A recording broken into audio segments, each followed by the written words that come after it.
Hello every one, ഒരു മനോഹരമായ പ്രണയകഥയിലേക്ക് നിങ്ങളെല്ലാവരെയും ഞാൻ സ്വാഗതം ചെയ്യുന്നു.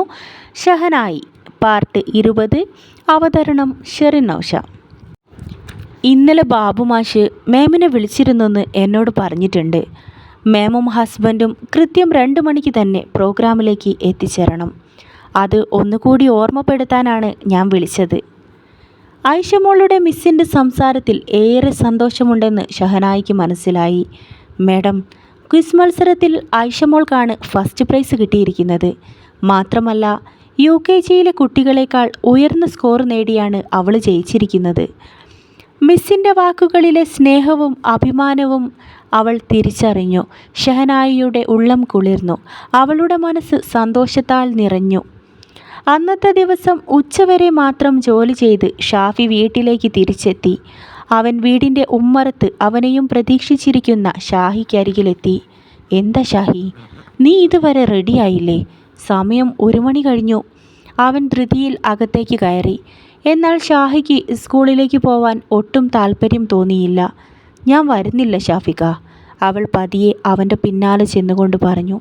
എന്താ ഷാഹി, നമ്മുടെ മോള് ആദ്യമായി സ്റ്റേജിൽ കയറി ഒരു സമ്മാനം വാങ്ങാൻ പോവാണ്. ഇന്നത്തെ സ്പെഷ്യൽ ഗസ്റ്റ് ആരാന്നറിയോ നിനക്ക്? ബഹുമാനപ്പെട്ട MLA. അവരെല്ലാവരുടെയും മുന്നിൽ വെച്ച് അവൾക്ക് സമ്മാനം നൽകുമ്പോൾ അവൾ വേദിയിൽ ആദ്യം തിരയുന്നത് നമ്മളെ 2 ആയിരിക്കും. ഷാഫി അവൾക്കടുത്തിരുന്ന് സംയമനത്തോടെ പറഞ്ഞു മനസ്സിലാക്കി കൊടുത്തു. എല്ലാം ശരിയാണെന്ന് ഷഹനായിക്ക് അറിയാവുന്നത് തന്നെയാണ്. പക്ഷേ അവൾക്കെന്തോ ഓർത്തുകൊണ്ട് വീണ്ടും അവിടെ തന്നെ നിന്നു. ഇനിയും നിന്നോട് ഇതിനെക്കുറിച്ച് പറഞ്ഞുകൊണ്ടിരിക്കാൻ എനിക്ക് ടൈമില്ല ഷാഹി. ഞാൻ റെഡിയാവട്ടെ, നീ വരുന്നില്ലെങ്കിൽ വരണ്ട. അവൻ അല്പം നീരസത്തോടെ അകത്തേക്ക് കയറി നടന്നു. എത്രയും പെട്ടെന്ന് സ്കൂളിലെത്താൻ അവൻ്റെ മനസ്സ് കൊതിച്ചു. വേദിയിൽ ബാപ്പയും ഇക്കാക്കമാരും എല്ലാം ഉണ്ടാവും. അവർക്കെല്ലാം മുന്നിൽ വച്ച് ഐഷമോൾക്ക് പ്രൈസ് കിട്ടുമ്പോൾ തൻ്റെ അഭിമാനം വാനോളം ഉയരുന്നത് അവൻ സ്വപ്നം കണ്ടു. താൻ വരുന്നില്ലെന്ന് പറഞ്ഞതുകൊണ്ട് ഷാഫി പിണക്കത്തിലാണെന്ന് ഷഹനായിക്ക് മനസ്സിലായി. അവൾ മനസ്സില്ലെങ്കിലും പെട്ടെന്ന് അകത്തേക്ക് കയറി ഡ്രസ്സ് മാറി വന്നു.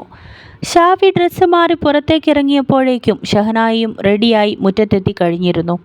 അവൻ്റെ ചുണ്ടിൽ നേർത്തൊരു പുഞ്ചിരി തെളിഞ്ഞു. എൻ്റെ ഷാഹി, താനൊന്ന് ചിരിക്കടി. ഈ വീർത്ത് നിൽക്കണ മുഖവും കൊണ്ടാണോ നീ സ്കൂളിലേക്ക് വരാൻ പോണത്? നിന്നോട് ഞാനെന്തോ അപരാധം ചെയ്തെന്ന് ആളോട് കരുതൂലേ? അവൻ സ്നേഹത്തോടെ അവളുടെ താടിയിൽ പിടിച്ചുയർത്തി. നിറഞ്ഞു തുളുമ്പിയ അവളുടെ കണ്ണുകൾ അപ്പോഴേക്കും പെയ്ത് കഴിഞ്ഞിരുന്നു. എന്തു പറ്റി ഷാഹി? ശരിക്കും എന്താ തൻ്റെ പ്രശ്നം? എന്തുകൊണ്ടാണ് താൻ വരുന്നില്ലെന്ന് പറഞ്ഞത്? അവൻ സ്നേഹത്തോടെ അവളുടെ കവിളിൽ തലോടി. അവളുടെ ചുണ്ടുകൾ വിതുമ്പുന്നുണ്ടായിരുന്നു. എൻ്റെ ഷാഫിക്ക, ഞാൻ എങ്ങനെ സ്കൂളിലേക്ക് വരുന്നത്? അവിടെ ഹാജിയാരും ഉക്കാക്കന്മാരും ഒക്കെ ഉണ്ടാവും. എങ്ങനെ ഞാനവരെ ഫേസ് ചെയ്യും? മാത്രമല്ല കുറേ പൊങ്ങച്ചക്കാർ പേരൻസും ഉണ്ടാവും. അവർക്ക് മുൻപിൽ ഞാൻ നിന്ന് പരുങ്ങും. പേരൻസ് മീറ്റിങ്ങിന് പോയപ്പോൾ തന്നെ ഉണ്ടായ കാര്യങ്ങളൊക്കെ ഞാൻ പറഞ്ഞതല്ലേ. എനിക്ക് ഓർത്തിട്ട് തന്നെ വയ്യ. അവളുടെ മനസ്സിനുള്ളിൽ ഏറെ ആകുലതകൾ നിറഞ്ഞു നിൽക്കുന്നുണ്ടെന്ന് അവന് മനസ്സിലായി. എൻ്റെ പൊട്ടിപ്പെണ്ണേ, നീ എന്തിനാ ആവശ്യമില്ലാത്തതൊക്കെ ആലോചിക്കണത്? ബാപ്പാൻ്റെ സ്കൂളിലെ ഈ വർഷത്തെ ബെസ്റ്റ് സ്റ്റുഡൻ്റാണ് നമ്മുടെ മോള്. സന്തോഷിക്കല്ലേ വേണ്ടത്? പിന്നെ മറ്റുള്ളവർ എന്ത് കരുതുമെന്ന ചിന്ത അതാദ്യം നമ്മൾ മനസ്സിൽ നിന്ന് എടുത്ത് കളയണം. അവൻ ഷാഹിയുടെ കണ്ണുകളിലേക്ക് ആഴത്തിൽ നോക്കി. നമ്മുടെ മോൾക്ക് നമ്മൾ 2 പേരും അല്ലാതെ മറ്റാരും ഇല്ല. അവളുടെ സന്തോഷത്തിന് വേണ്ടിയും നല്ല ഭാവിക്ക് വേണ്ടിയും നമുക്ക് കഴിയുന്ന കാര്യങ്ങളൊക്കെ നമ്മൾ ചെയ്യണം. അവൻ ടവലെടുത്ത് ഷഹനായിയുടെ മുഖം തുടച്ചു കൊടുത്തു.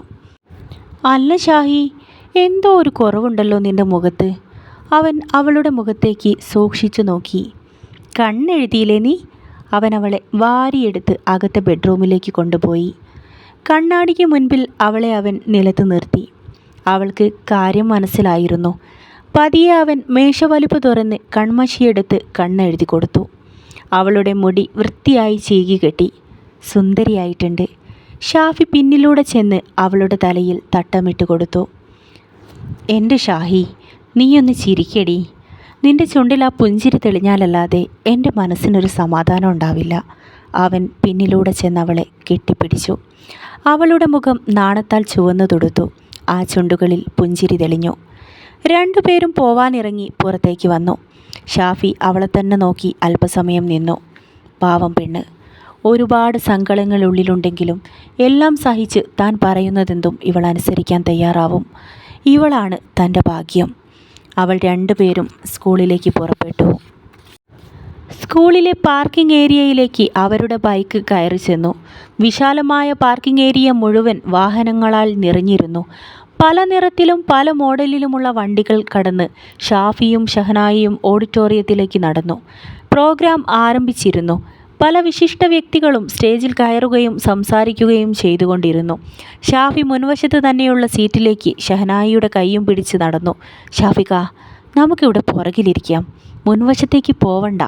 ഷാഹി അവനെ പിന്നിലേക്ക് ക്ഷണിച്ചു. സ്റ്റേജിലിരിക്കുന്നവർക്കൊപ്പം ഹാജിയാരെയും സുൽഫിഖാനെയുമെല്ലാം അവൾ നേരത്തെ തന്നെ കാണുന്നുണ്ടായിരുന്നു. എന്നാൽ ഷാഫി അതൊന്നും കേൾക്കാൻ കൂട്ടാക്കിയില്ല. അവൻ അവളെയും കൊണ്ട് മുൻവശത്തെ കസേരയിലേക്ക് തന്നെ ചെന്നിരുന്നു. സ്കൂളിലെ മികച്ച പഠനം കാഴ്ചവച്ച പിഞ്ചോമനകൾക്കുള്ള സമ്മാനവും ട്രോഫികളും സർട്ടിഫിക്കറ്റുകളും നൽകാൻ തുടങ്ങി.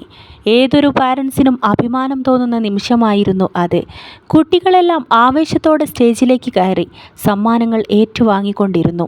അതിൻ്റെ ശേഷം ഓരോ മത്സരങ്ങളിലായി വിജയിച്ച കുട്ടികളുടെ സമ്മാനദാന സമയമായി. ഒടുവിൽ കാത്തിരിപ്പിന് വിരാമമിട്ടുകൊണ്ട് അനുമോളുടെ ഊഴമെത്തി. നമ്മുടെ പിഞ്ചോമനകളായ LKG UKG ക്ലാസ്സുകളിലെ മാത്രം കുട്ടികൾക്കായി നടത്തിയ ക്വിസ് മത്സരത്തിൽ ഫസ്റ്റ് പ്രൈസ് നേടിയിരിക്കുന്നത് LKG സ്റ്റുഡൻ്റായ Ameena Ayisha, daughter of Muhammad Shafi and Shahanai. നമുക്ക് ഈ വേദിയിലേക്ക് സ്നേഹത്തോടെ സ്വാഗതം ചെയ്യാം. വെൽക്കം അമീന ആയിഷ. തൻ്റെ പേര് വിളിച്ചതും ഐഷമോൾ തുള്ളിച്ചാടി സ്റ്റേജിലേക്ക് കയറി ചെന്നു. സ്റ്റേജിലിരിക്കുന്നവരും അവർക്ക് മുൻപിലിരിക്കുന്നവരുമെല്ലാം കൈയടിച്ച് അവരുടെ സ്നേഹവും ആശംസയും അറിയിച്ചു. ഷാഫിയുടെ മനസ്സ് നിറഞ്ഞു. തൻ്റെ മകളുടെ ജീവിത വിദ്യാഭ്യാസത്തിലെ വിജയത്തിൻ്റെ ആദ്യ പടിയാണിത്. ഇതേ സമയം സ്റ്റേജിലിരിക്കുന്ന ആലിഹാജിയുടെ കണ്ണുകൾ ഒരു നിമിഷം അനക്കമില്ലാതായി. ആ നോട്ടം ഐഷമോളുടെ മുഖത്ത് പതിഞ്ഞു നിന്നു. അവൾ പുഞ്ചിരിയോടെ ട്രോഫിയും സർട്ടിഫിക്കറ്റ്സും ഏറ്റുവാങ്ങി. ആ കുഞ്ഞു കണ്ണുകൾ മുൻപിലിരിക്കുന്ന ഷാഫിയുടെയും ഷഹനായിയുടെയും മുഖത്ത് പതിഞ്ഞു. ആലിഹാജി മുഖം താഴ്ത്തിയിരിക്കുകയായിരുന്നു. ഏതോ ഒരു നീറ്റൽ മനസ്സിനെ കുത്തി നോവിക്കുന്നത് അയാൾ അറിഞ്ഞു. ഐഷമോളുടെ മുഖത്തേക്ക് നോക്കിയപ്പോൾ സ്നേഹമാണോ ദേഷ്യമാണോ തനിക്ക് തോന്നിയത് എന്നയാൾക്ക് മനസ്സിലാക്കാൻ സാധിച്ചില്ല. സുൽഫിയും വല്ലാത്തൊരു അസ്വസ്ഥതയിൽ ഇരിക്കുകയായിരുന്നു. ഐഷമോൾക്ക് മുൻപിൽ താൻ ചെറുതായി പോയതുപോലെ അയാൾക്ക് തോന്നി. ഷാഫിയുടെ മുഖത്ത് ഒരു വിജയിയുടെ പുഞ്ചിരി തെളിഞ്ഞത് അയാൾ കണ്ടു. സുൽഫിയുടെ ഭാര്യ ഐഷമോളെക്കുറിച്ച് എന്തൊക്കെയോ പറയുന്നുണ്ടായിരുന്നു. സുൽഫിക്ക, നിങ്ങൾ ശ്രദ്ധിച്ചോ? ആ കൊച്ച് ഷാഫിയുടെ തനിപ്പകർപ്പ. ഒരു പ്രത്യേക ഓമനത്വവും ഭംഗിയുണ്ട് ആ മുഖത്ത്. സുൽഫിക്ക് അവളുടെ വാക്കുകൾ ഒട്ടും ഇഷ്ടപ്പെട്ടില്ല. നീ വേണ്ടാത്തതോരോന്ന് ബാപ്പാൻ്റെ അടുത്തുനിന്ന് വിളമ്പാൻ നിൽക്കണ്ട. ആ ഓരമ്പട്ടോളുടെ അതേ പകർപ്പ ആ കൊച്ചിനും. സുൽഫി പല്ലിറുമ്മി അവളെ നോക്കി. കാസിം കാക്ക് ഓൾക്ക് അവിടെ അഡ്മിഷൻ കൊടുത്തത് തന്നെ ഇഷ്ടപ്പെട്ടിട്ടില്ല. ഇനിയിപ്പോൾ ഇതും കൂടി അറിഞ്ഞാൽ ഇക്ക ദേഷ്യപ്പെടാൻ ചാൻസ് ഉണ്ട്. അയാൾ ദേഷ്യത്തോടെ തിരിഞ്ഞു നടന്നു. ഷാഫിയുടെയും ഷഹനായിയുടെയും സന്തോഷത്തിൻ്റെ ദിനമായിരുന്നു അത്. എന്നാൽ ആ സന്തോഷം മാളിയേക്കൽ തറവാട്ടിലുള്ളവരുടെ എല്ലാ സമാധാനവും നഷ്ടപ്പെടുത്തുന്നതായിരുന്നു. കാത്തിരുന്ന് കാണാം ഷഹനായി. അടുത്ത പാട്ടുമായി ഞാൻ ഉടൻ തന്നെ വരുന്നതാണ്. അതുവരേക്കും എല്ലാവർക്കും ബൈ ബൈ.